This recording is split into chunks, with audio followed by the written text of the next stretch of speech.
Hello friends, sweet কাপল কিচেনে আপনাদের সবাইকে স্বাগতম। তো বন্ধুরা, এগুলো কি বলুন তো? এগুলো হচ্ছে সয়াবিন। আপনাদের আজকে এই সয়াবিনের পকোড়া বানিয়ে দেখাবো কেমনভাবে বানাতে হয়, কি করতে হয়।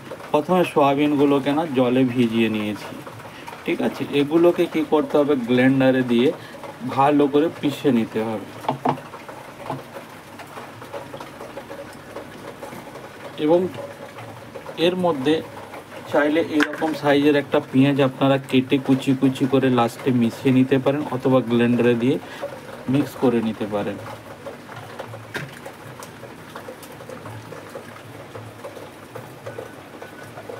তো আপনারা দেখতে থাকুন কিভাবে আমরা এটা তৈরি করছি। তো যে সয়াবিনগুলো আমি ভিজিয়ে রেখেছিলাম সেগুলো মিক্সচারের মধ্যে ব্লেন্ড করে নিয়েছি, একদম ব্লেন্ড করে নিয়েছি, একদম আপনারা দেখতেই পেয়েছেন। এবারে এতে কি করতে হবে, মশলা দিতে হবে।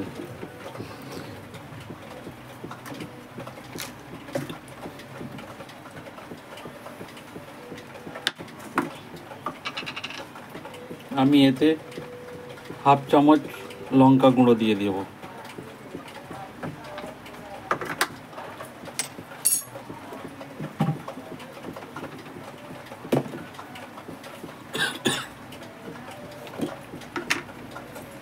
আর জিরে গুঁড়া, ধনে গুঁড়া নিয়ে হাফ চামচ দিয়ে দেবো, সরি।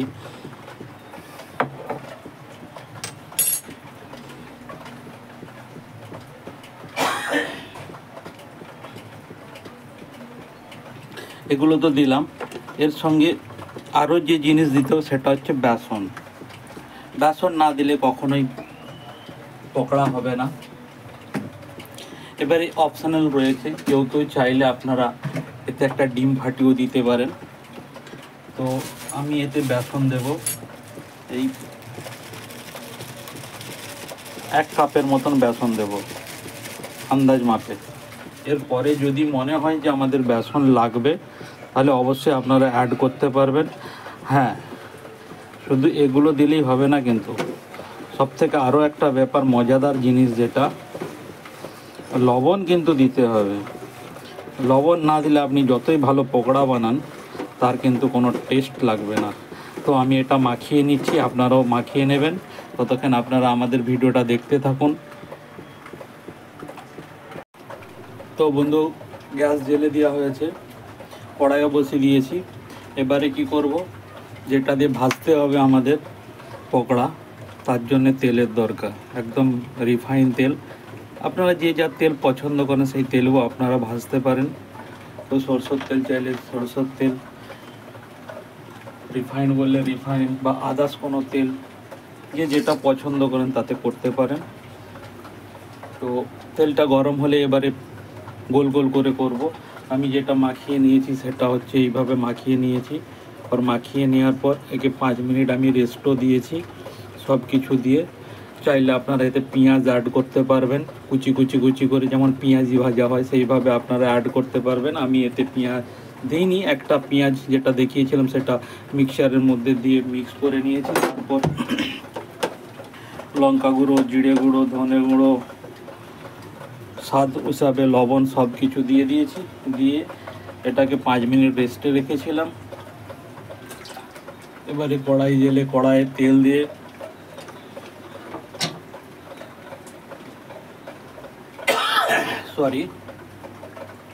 ঠান্ডা লেগে যাওয়ার জন্য কাশি হয়ে গেছে। তো বন্ধুরা, যারা যেখান থেকে দেখছেন অবশ্যই আমার চ্যানেলটা লাইক, কমেন্ট, সাবস্ক্রাইব করে আগে বাড়তে সাহায্য করবেন।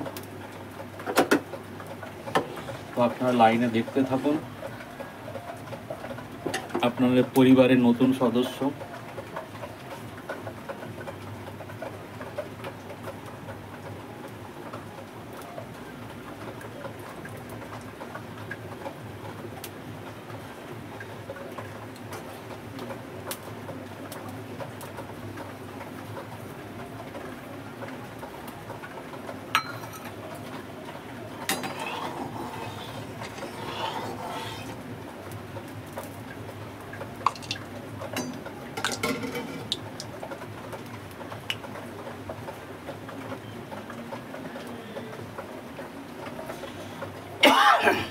সরি,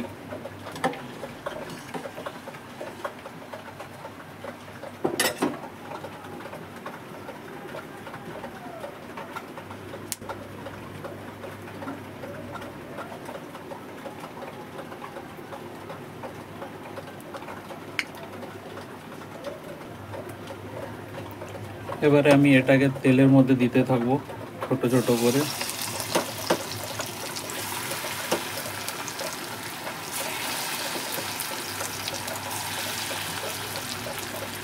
পামটা কমিয়ে দেব একটু, যদি মনে করেন যে না খুব তেল হিট হয়ে গেছে তাহলে পামটা একটু কমিয়ে দেবেন। যে যেমনভাবে শেপ দিতে পারেন সেইভাবে শেপ দেবেন। কেউ গোল চাইলে গোল, কেউ কলাই বাটা বড়া খাওয়ার মতন গোল গোল করেও দিতে পারেন, চ্যাপটা করে।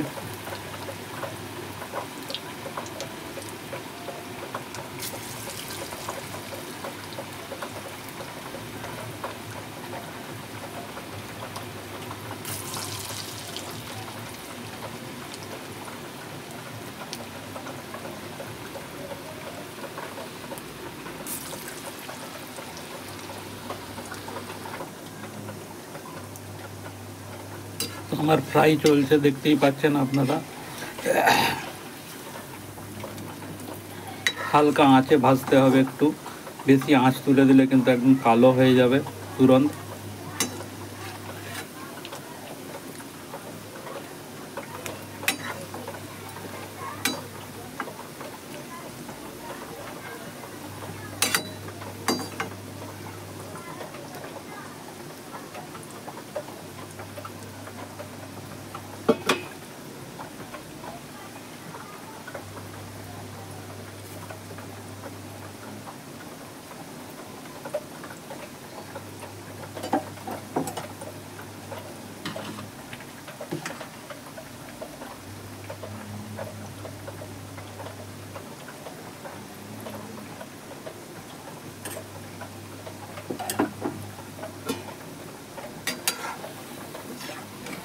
এভাবে উল্টে পাল্টে দিতে হবে, তাহলে চারটা মানে পুরোপুরি সব দিকগুলোই ভাজা হবে।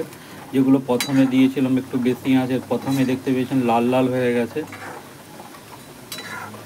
যে কোনোভাবে শেপ দিয়ে আপনি পকোড়া বানাতে পারেন, কেউ গোল গোল করতে পারেন, কেউ চ্যাপটা করেও করতে পারেন, ওটা আপনাদের পছন্দের জিনিস।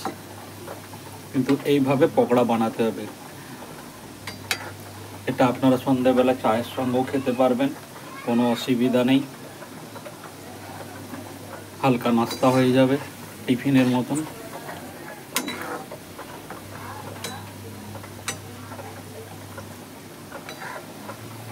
বাংলার সাথে সাথে কখনো কখনো হিন্দি বেরিয়ে যাচ্ছে, এর জন্য আমি আপনাদের কাছে মানে সরি বলে নিচ্ছি।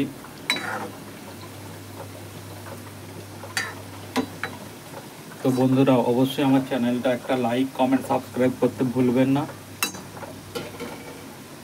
যারা যেখান থেকে দেখছেন আমার ভিডিওটা সবার মধ্যে শেয়ার করে দিন। আপনি হয়তো করতে জানেন, আপনার এই ভিডিওটা শেয়ার করলে হয়তো একজনের উপকার হবে। যত বেশি পারবেন এটা সবার মধ্যে শেয়ার করে দেবেন।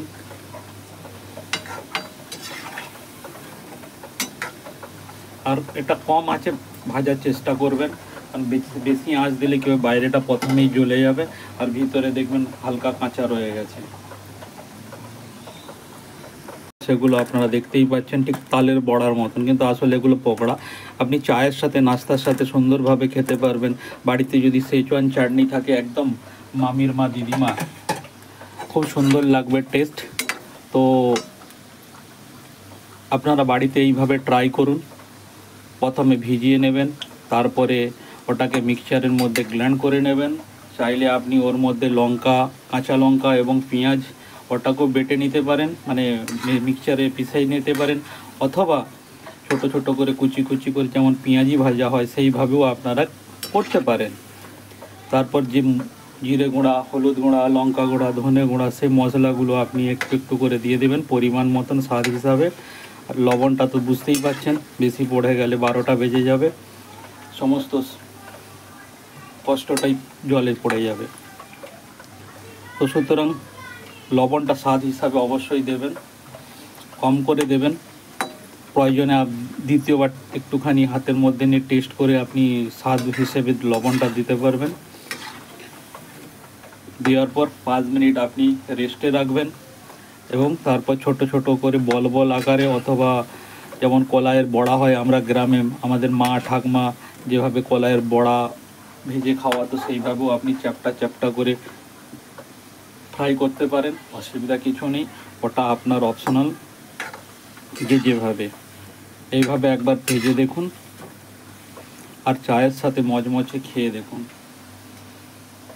মুখের স্বাদটাই চেঞ্জ হয়ে যাবে।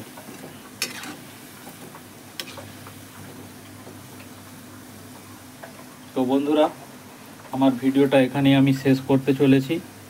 তো আপনারা প্লিজ যে যেখান থেকে দেখছেন চ্যানেলটাকে একটা ছোট্ট লাইক, সাবস্ক্রাইব, কমেন্ট, শেয়ার করে আগে বাড়তে সাহায্য করবেন এবং আপনাদের বন্ধু হিসাবে আপন করে নেবেন।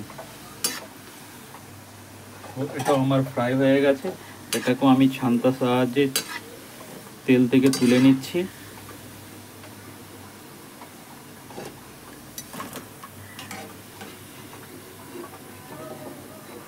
তো আমার সয়াবিন পকোড়া রেডি, খাওয়ার জন্য প্রস্তুত।